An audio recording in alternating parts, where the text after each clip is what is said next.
Alexander in and see what you think of it.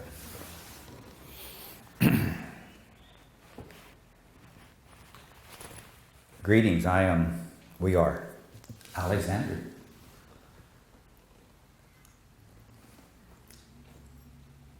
There was a man that walked up to a huge, beautiful Catholic church with spirals that reached into the heavens and had big wooden doors up front, double doors. And he knocks upon the door and he waits and no one shows. So he does that 3 times again. He waits a few more minutes and he's waiting, thinking nothing's going to happen. He tries the doors were locked.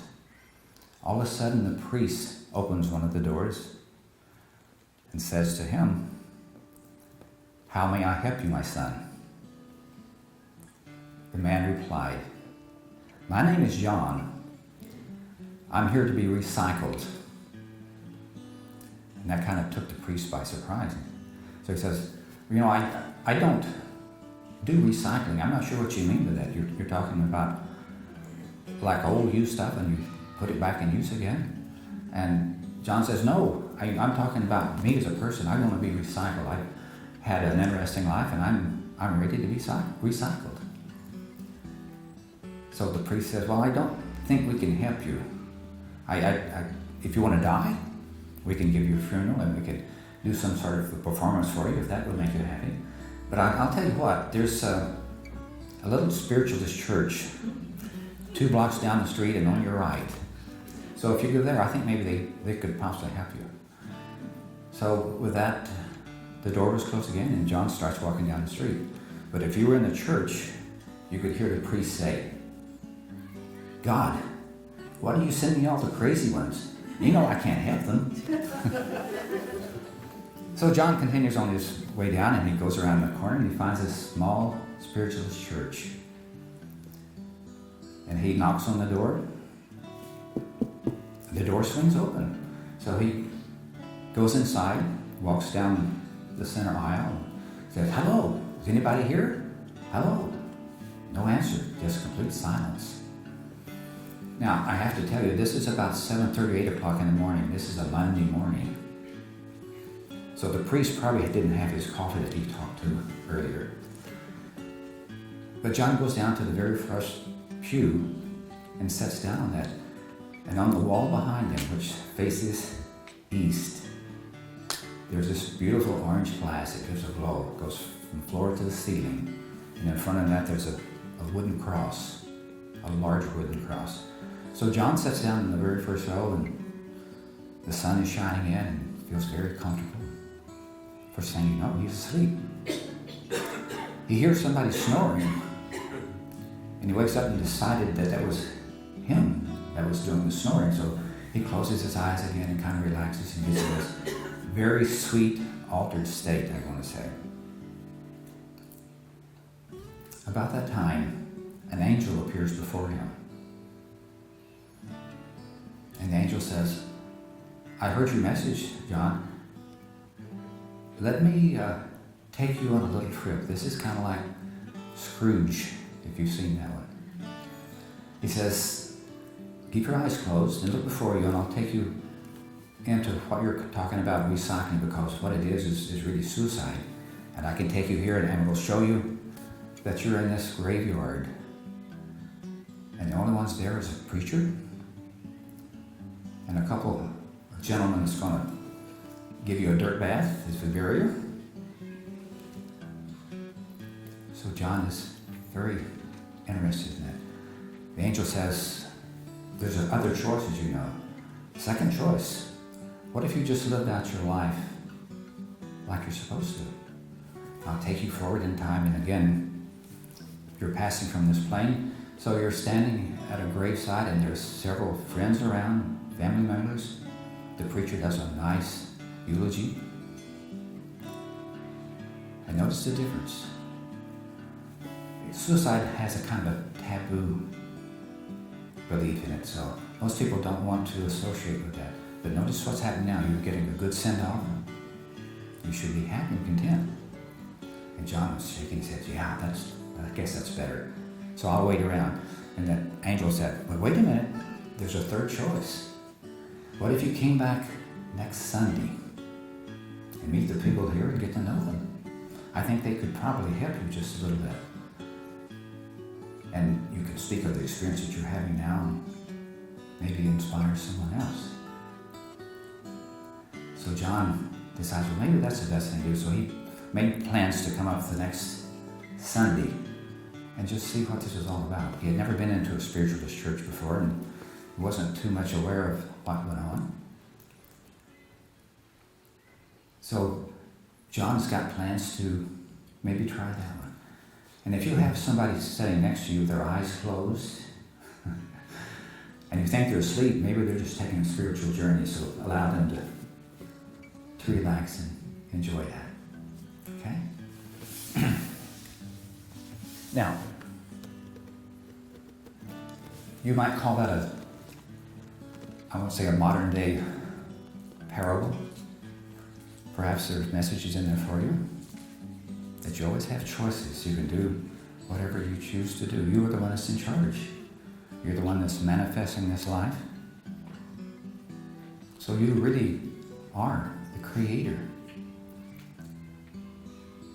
So what we'd like to do is to present some interesting facts to you, we would say. And number one is past life. That's what we like to play with because you're so colorful. You do things so strangely. So let me suggest to you that you use meditation to kind of reach this altered state. Everybody has access to that. There's no refusal of anybody that wishes to play upon this plane. So when you go home and you do your meditation, you get in this quiet state, just ask about your past life. Ask to be shown the one or the ones that have the most bearing on you now. Now the first one you get may just be like a photograph, a still picture. They don't have feelings with it. The second and third time you try it, it may wind up like a movie or video. It actually has movement and information for you. Everybody has had a past life. You may not remember. Most people do not. But we assure you that we have seen you all in past lives. Now, if you choose not to believe that, that's okay too, because you still have the spiritual energy about you that's here to grow you and to evolve you and give you understanding. Now, recognize that everything that happens, you have manifested, you have created that. It may not be just on a single plane because you're here in mass consciousness. You're kind of like a pea in pea soup. So allow that to be into your awareness. Recognize that you do not create alone, but you create in unison with all the other beings that are here upon this earth plane. And it's a good thing. God does not like cookie cutter energies. You're here to be very unique, very special, and the path that you will take is absolutely different than anyone else. So that makes you sort of the star of your show. You're the star performer. You're the audience. You're the observer. You step back far enough, you will begin to discover that everything happens. You had some bit of input on the physical plane, so the things that are happening in your life do not happen by accident. They happen on purpose. They happen for you.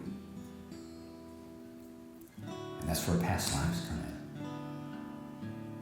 in. About 85% of the things that will happen to you in this lifetime are past life related. And if you step back far enough and watch what's happening, you will discover that there's a purpose there.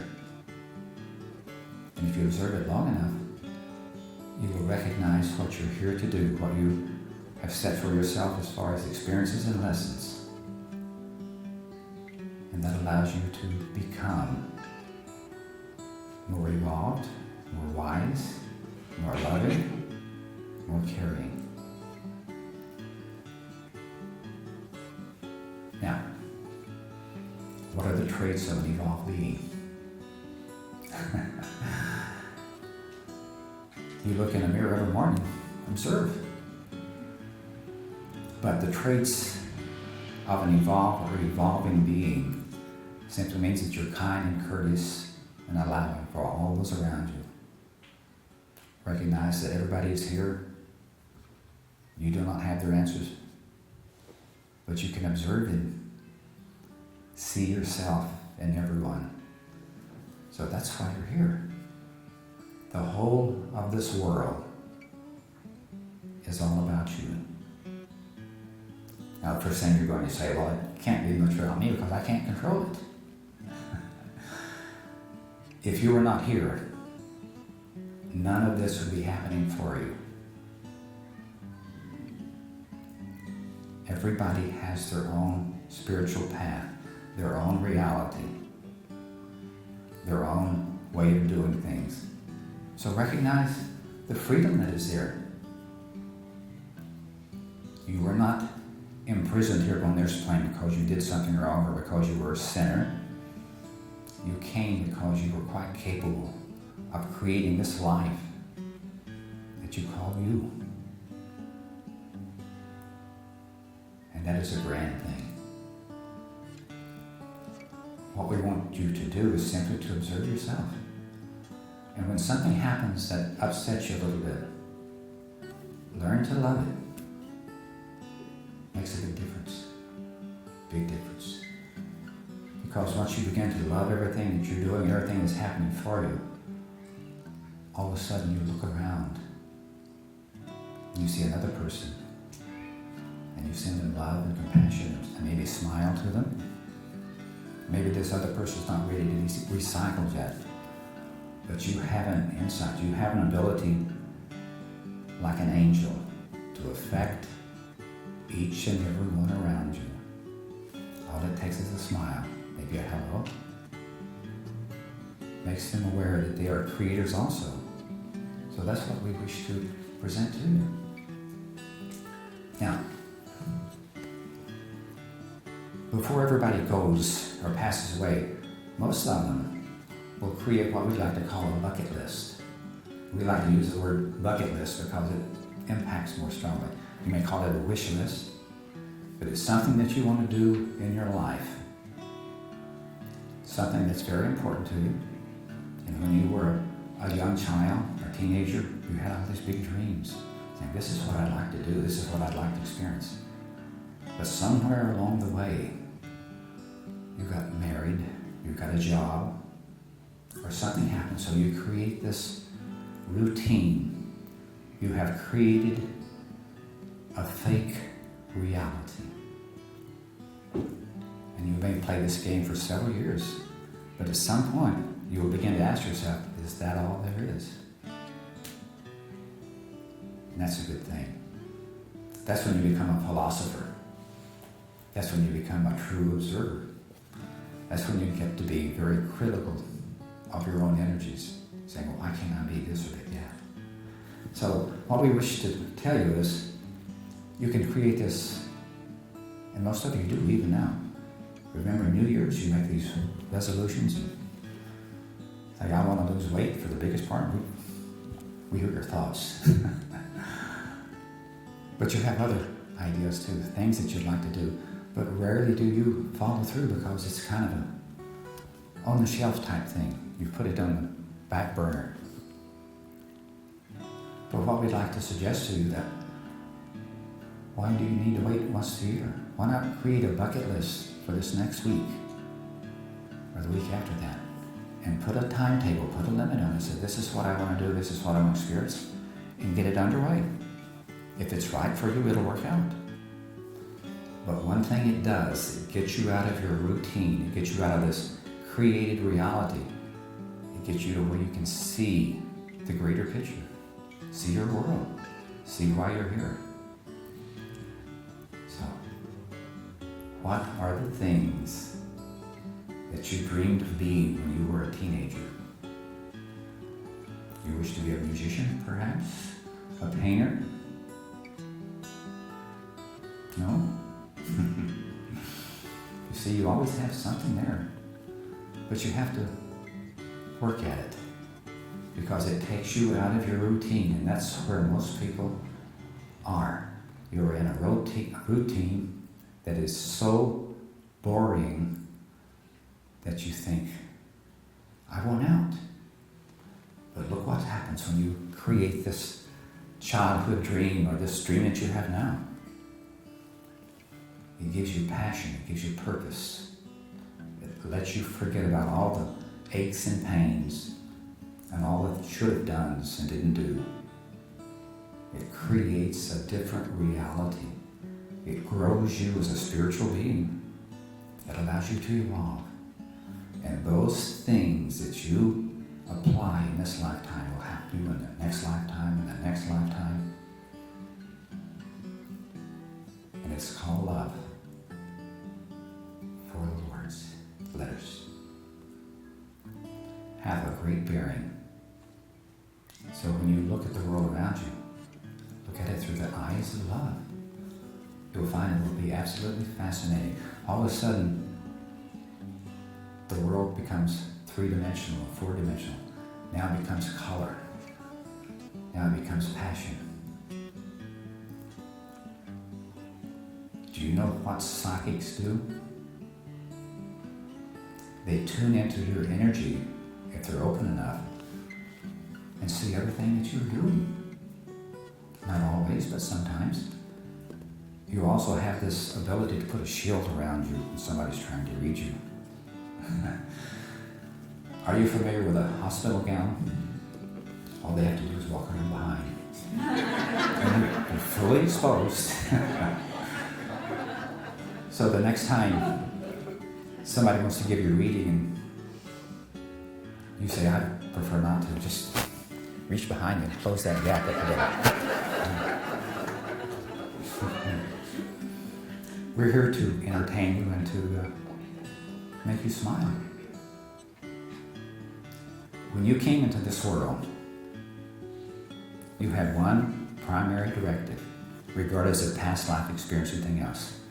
You came into this world because you wanted to have joy, love, and happiness above all else. But somewhere along the line, when you were a teenager, a little beyond, all of those past life experiences began to show up. So when you reach your first Saturn return, you're going to be somewhere between 25 and 35. That's when the things that you're here to do are going to start to show up. Now, you may or may not do anything with it, but what we're saying to you, that is an observation point. Second return, around 55 to 65. So you see this rather age-related, that you get to have this experience and see yourself like in the mirror. You see everything about you. Most people that don't meditate really don't think they like themselves. Do you know that? If you meditate and you meet with your angel, you're going to find that the world changes, that you're probably the most beautiful person that you've ever met. So all of those things that you judge yourself so harshly for kind of fall by the wayside. The secret to that is stepping out of your routine, forgiving yourself for everything that you have done or has been done to you, and face the world with a smile. Not so hard.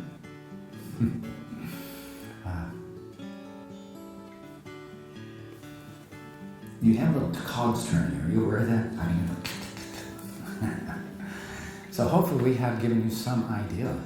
But really, look at your past in this life. When you were a child, perhaps you want to be a fireman or a dancer or a singer or just a beautiful person. And now you have much more ability to create those things. When you were a teenager, you truly believed that you knew more than your parents did. So it takes a few years to find out that maybe they did have some secrets that you didn't know about, some words of wisdom. So you're here to enjoy life. Set up tomorrow what you'd like to have happen. Perhaps you're willing to take photographs, perhaps write a book. Any and everything that you wish to accomplish, you can do. Now, the first thing that I hear is, I'm not sure I can do that. You say that because you think everyone else is judging your abilities to do that. The reality is the only one you have to please is you. You are the star of the show. If you sing way off key, it's okay if you enjoy it.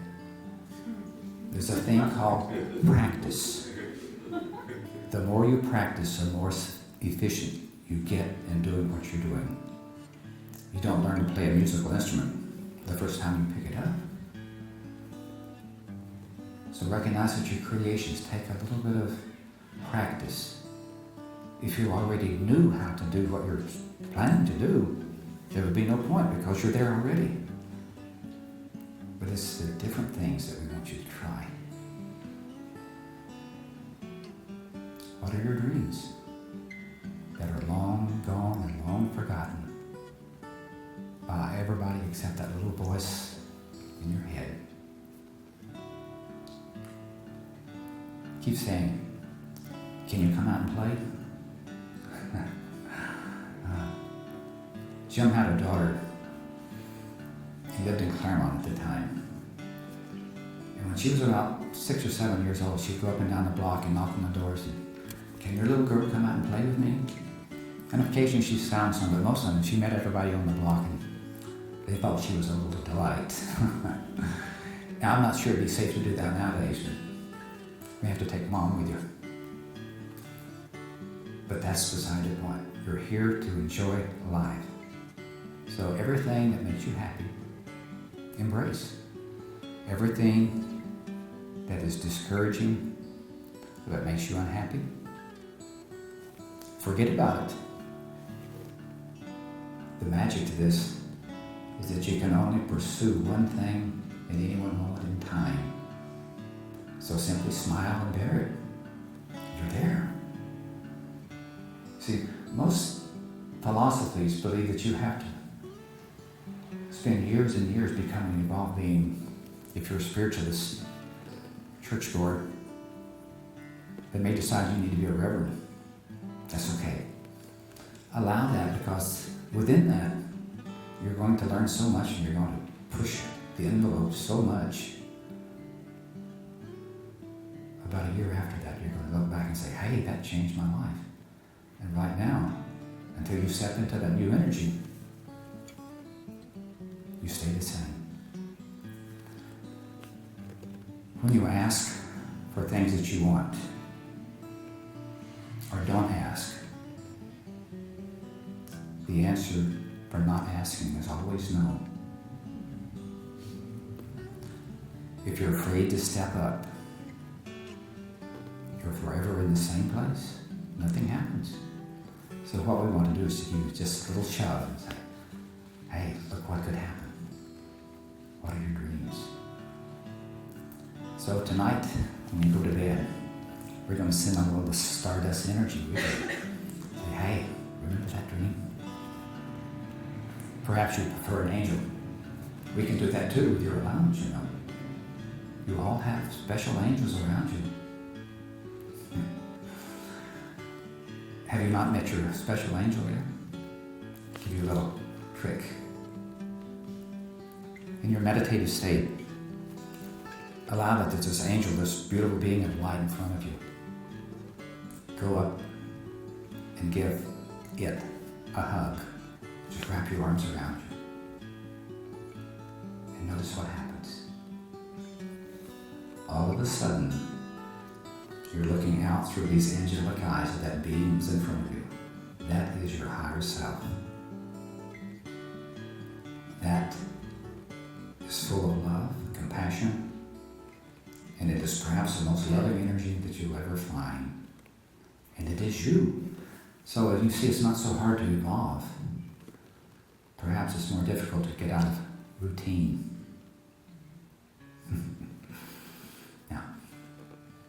think we're proposing to do a few past life readings later. So if you would like to be touched lightly, remember the TV program Touched by an Angel? We don't quite qualify as that, but maybe we can give you something to smile about. So let me say we thank you for your attention and for your kindness and for the beautiful energies you'll see around you, because they're pinks and goes into reds.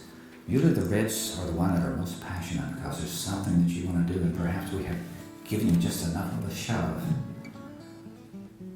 that you've fallen out of the eagle's nest, and everything is heading for you, unless you're convinced you can't fly. In that case, pray for a cushion below you. We are Alexander. We hope you know who you are. Thank you much.